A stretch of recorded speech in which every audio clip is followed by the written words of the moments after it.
just a quick video about about a thought I had about the Australian white ibis. It's called a bin chicken in Australia, and it seems remarkably close to the African sacred ibis.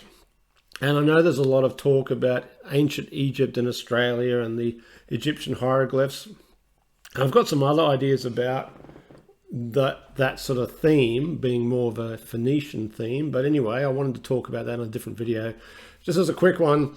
So the Australian ibis, white ibis, is part of the Thresciornis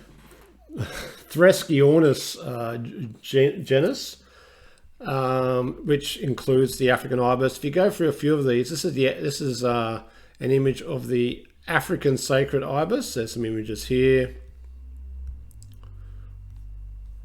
And basically it looks exact. You can look it up yourself. It looks pretty much exactly the same.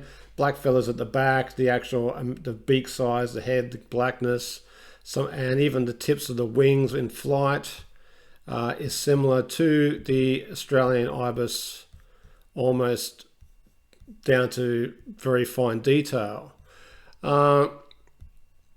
If you look at some of the other birds of the genus, it's they actually their beaks are very different, their structure is very different.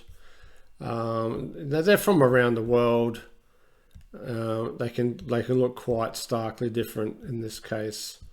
They're a completely different bird, but the African and the Australian ibis are very similar.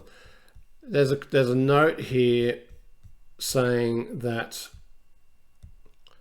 it is here, taxonomy. It is very closely related to the black-headed ibis and the Australian white ibis, with which it forms a superspecies, so much so that they can actually interbreed. The distribution of the African ibis is obviously Africa and parts of Iraq. They've been put into Europe a little bit, but they're generally African and parts of Iraq indigenously. The Australian white ibis is seen throughout the coast of the east coast and around Perth. A little bit on the north coast, but not much, but basically around south and east and around the eastern part of Australia and the southwest around Perth, not in Tasmania. So if this bird had been here for if this bird, I just like to say this, if this bird was supposed to be in Australia forever and ever for a very long time, then why does it look so much like the African, even though you expect a species to mutate to local conditions? And secondly, if it's been here for so long, then why has it not colonized Tasmania when it could probably live in Tasmania if need be, even though it's colder, or a subspecies could live in Tasmania, but it hasn't. And so it looks like that it's been introduced into Australia before Tasmania was separated. So that means that it hasn't been consistent with the spread of human population in Australia.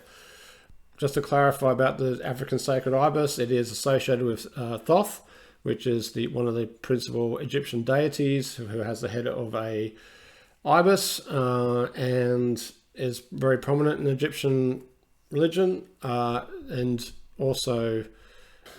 people that study the anatomy of birds and so forth might have a different view about this, but it's just an interesting thing I wanted to raise, and maybe it doesn't mean anything, but maybe it means something. So thanks.